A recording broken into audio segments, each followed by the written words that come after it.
Hello and welcome to the Illini Nation pregame show. We are here in Columbus, Ohio. I'm Marlee Wierda, joined by Derek Piper from the Illini Inquirer, and boy, do we have a big one tonight.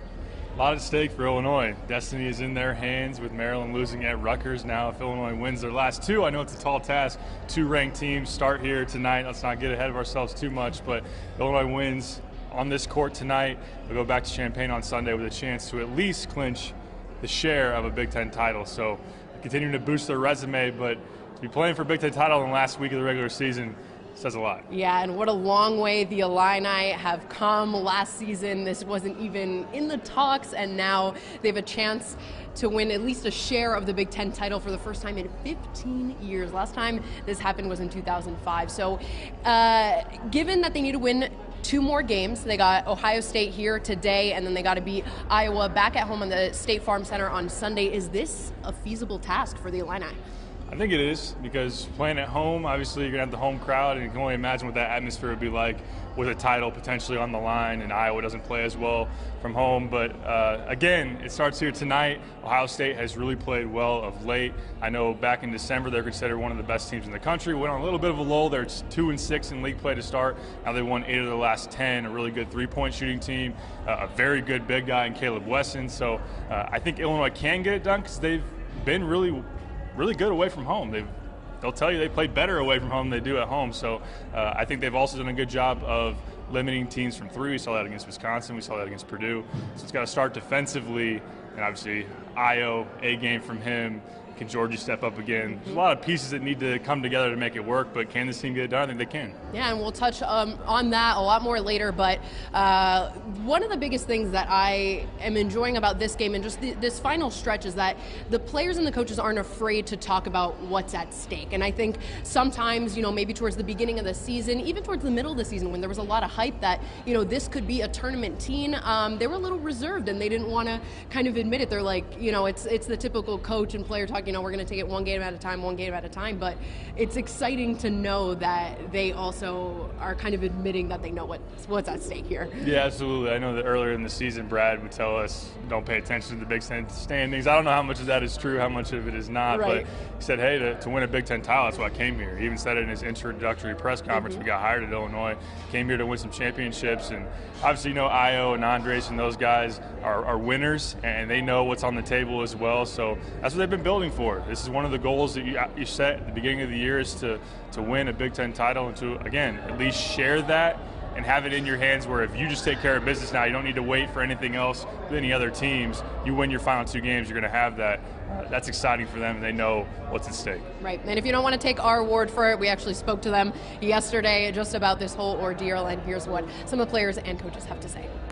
This is amazing. That's what I came here for, I knew since day one we was able to win the league, and that's what I'm so excited that we're in this position now. To be in this position 18 games in, it's a blessing because, like I said, so many teams wish they could be in this position because the league is so great. Be relevant, be in the conversation for a league title. That's what we came here to do, and doesn't make it any easier, but it's right in front of us, and we're aware of that.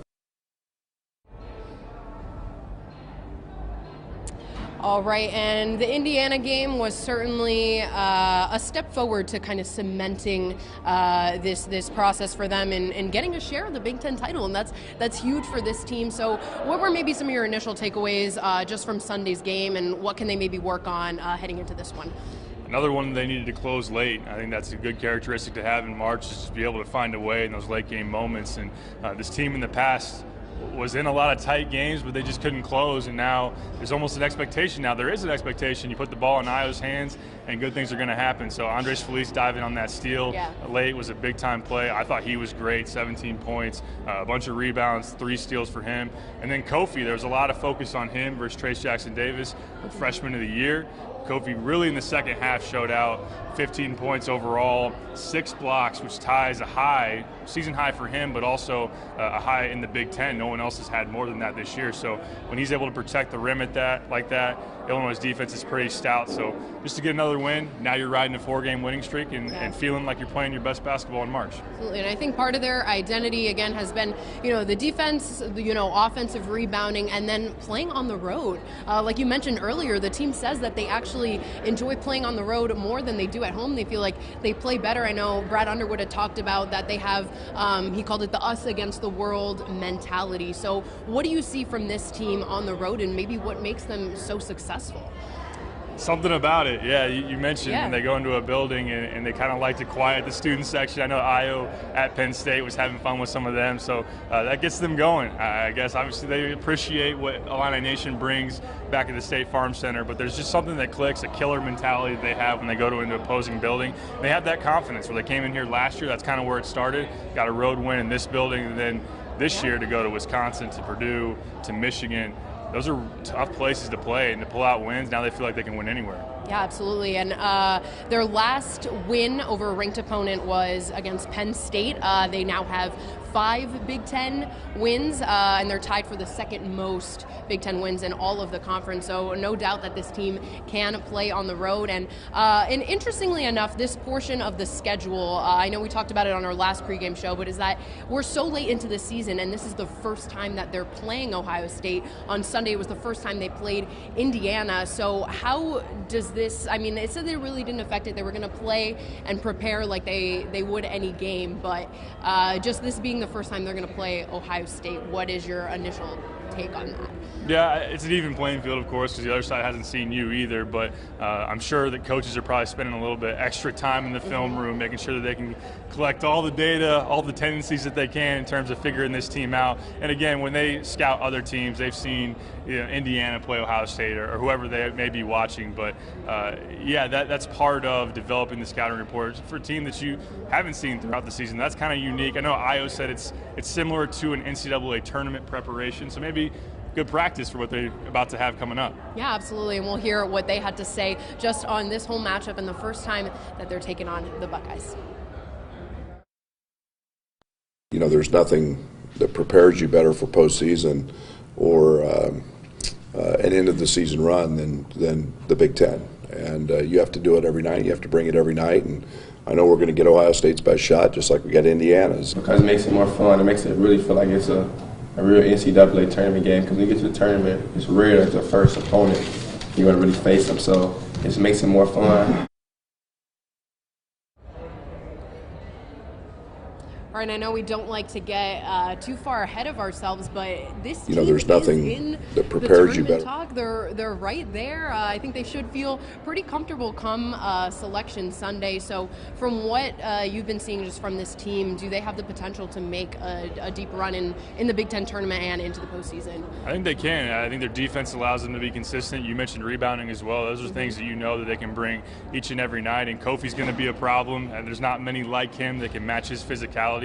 It's going to come down to making shots like a lot of teams, and can they get hot from three? They haven't shot that quite as well. They need Trip Frazier to get going, but whenever you have the defense, the physicality inside, and then a player like Io, who's one of the clutchest players in college basketball, I do think they have what it takes, and the resume shows that they can play well away from home as well. But that's what makes a game like tonight even more important as they try to boost their seed going into March. This would be, on paper, the most impressive win so far that they've had. Why is that? You look at the net rankings, and Ohio State is considered a top 20 win. So I know at the time when Penn State, you beat them, they were 9th in the AP poll. Michigan, when they came to your house, was 5th. But just the full body of work and what Ohio State means, they're right now about a 5 seed. It on paper would say to the committee, which you look at the net rankings, it would be the best win away from home and the best win for you on that resume. Yeah, now going into the Big Ten tournament, they'll have either the 1 through 7 seed. Likelihood they'll probably be somewhere in the middle, do you say? 1 through 4, probably 1 is very unlikely. You would need Maryland and Michigan State to lose this upcoming weekend. The good thing is if you win one of these final 2, you guarantee the double bye. So you would not play until Friday. 1 win away from the semifinals, which would be pretty good. I think if you win one of these regular season games and 1 in the Big Ten tournament, 6 seed might be your baseline. Right now maybe it's an 8 or a 9. But yeah, to get the double bye, to know that you don't have to play until Friday, really a different situation for Illinois than they've been in recent years, of course, but Not too bad, huh? Yeah, no, absolutely not. And I mean, a big reason why probably they're in a different position is Kofi Cockburn and just his performance. What is his matchup? I know we talk about it all the time. We're like, Kofi and this big man. It's like Kofi and always the next big man, and so far he's held his ground, but what does tonight look like for Kofi? It's definitely different than Indiana, where Kofi was really able to spot up in the paint and not be forced to say, okay, my guy's going to go out to three-point line and shoot. Now he's playing Caleb Weston, who shoots 43% from the three-point arc. He just hit 4 threes against Michigan. So that's going to force Kofi to get out and contest three-point shots, which is something that he hasn't done a whole lot of this year. I know Luka Garza is one of the matchups that he had to do that, but this is one of the best veteran big guys in the league. Different strengths that he's going to bring to the table. So Kofi obviously want to be physical enough inside. I think he does have a size advantage. Right. Weston's about 6'9" and 270, so Kofi has probably 15, 20 pounds and a couple inches on him. Want to rebound, want to finish inside, but he can't give up threes if Illinois wants to win tonight. Absolutely. All right, so now let's dive into Georgie a little bit. I think everyone's kind of rooting for his comeback, his bounce back a little bit against Indiana, right? He did. Can we call that a bounce back, though? I mean, He had 6 points. 6 points, 6 rebounds, about 20 minutes. It was decent. All right, yeah. So he played some defense. Right. What do we see for the future of him, and how can he maybe improve, and what could he do tonight, against Ohio State, maybe to continue that and just build off what he was able to do at Indiana? I think he showed in the Indiana game he doesn't need to score 10, 15 points to have a decent impact on his team, and if he's able to show up defensively and help you contribute to getting stops, one of the best stretches that Illinois had was in the second half where he actually guarded Trayce Jackson-Davis and allowed Kofi to come off of his man and help and block some shots. So Ohio State missing most likely Kyle Young, who's one of their power forwards. I think that gives Illinois even more of a size advantage. So if Georgia's able to show up and rebound, play hard defensively, maybe Illinois can outmuscle this Ohio State team. Absolutely, and the players have made an incredible impact on just the program and where it's been able to go. But we'll give a little credit where credit is due. Brad Underwood was signed to an extension through 2026, and these are just some of the stats that the team had released on Twitter. He's the most improved team one of the most improved team among the 6 major conferences. 10 games better than last season. He's a top 15 recruiting class for 2020. And 12 Big Ten wins, which is the most since 2005. The last time they also got a share of the Big Ten title. I think they're pretty good that year. I don't know. Yeah. I think things are coming together. So these are just some of the numbers. But what have you seen from Brad Underwood, and maybe what's been the biggest part of him being able to turn this a program, given just some of the talent that he does have? Yeah, you speak to it there, is they've been able to recruit without necessarily being able to sell wins. And now that he's able to get some of his guys, not only culturally, but talent upgrades on this roster, and then to come together, and now this team plays really, really good defense. He was willing to adapt his style of play and change his defense, say, okay, I need to look internally and maybe adjust some of what's worked for me in the past, maybe doesn't work right now. So for them to reach this peak in year 3, I know year 1, year 2, it was tough sledding for sure, but to be back in the conversation yet again, regular season, final week, you're in the conversation for a Big Ten title, to be back in the thick of things at the very, very top, it says a lot about what he's done, and I think it's a good move by Josh Whitman to solidify Brad being here and his staff be at Illinois for a while. Yeah, and I remember going to Big Ten Media Day, and I talked to some of the other coaches, Tom Izzo, and he said that year 3 is so important for a program and building momentum, and I think Brad Underwood has certainly done that. His year 3 has been incredible, and a big part of that has been the culture, and we'll hear what he has to say about continuing to build this Brad Underwood type of basketball.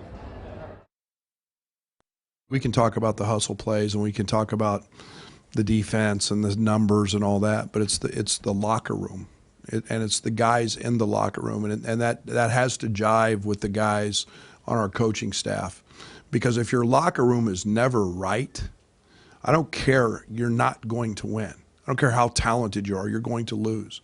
When I talk about character, that means a lot to me. And I mean, we've got guys working their tail off. That's what we're continuing to strive for here.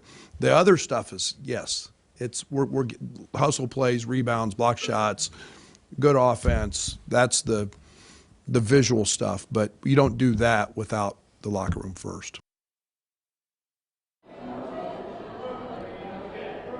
All right, and we'll see if Brad Underwood and the Illini can pull off a win tonight, as they are just one step closer to clinching that Big Ten regular season title. So just final thoughts before we go. I don't even know the spread tonight, but what's do you know? It opened about 6.5 as far as Ohio State being favored. Now it's about 5.5. So okay. Vegas expecting Ohio State to handle business on their home court. Again, they've been playing really, really well. They're the top 3-point shooting team in the Big Ten, about 37%. And they're dangerous because all 5 players they start can shoot the 3. So Illinois, when they've gone on the road, key to success is holding teams down from 3. Right. I think Io has to have an A game in their 5 road wins. He's averaged about 22 points per game. So if he steps up yet again, I think it's a tall task, but I'm leaning Illinois. I got to be honest. I think this team has a little bit of an it factor, a lot of confidence coming into this building. I picked them 68-66 tonight, get it done. All right, that's a good one. And I think your colleague, Jeremy Werner, actually tweeted out an interesting stat. Don't quote me on this, because it was like they're 9-0 when they hold teams to, I don't know. 6 threes or under. 6 threes or under. So, and Ohio State on the flip side, they're 11-0 when they make 10 threes. When they don't make 10 threes, 9-9. So very beatable. Yeah. All right, well, I know I usually don't like to give predictions. Yeah, come on now. Come on now. I'll go Illinois by 3. Okay. We'll go 67-70 Illinois. Pretty close to yours. Maybe I kind of stole that's good. That's good. Well, anyways, that'll do it for us here in Columbus, Ohio, for the Illini Nation pregame show. For Derek, I'm Marlee. We'll see you guys later tonight. I'll have a live report coming at 5, plus highlights and more at 10.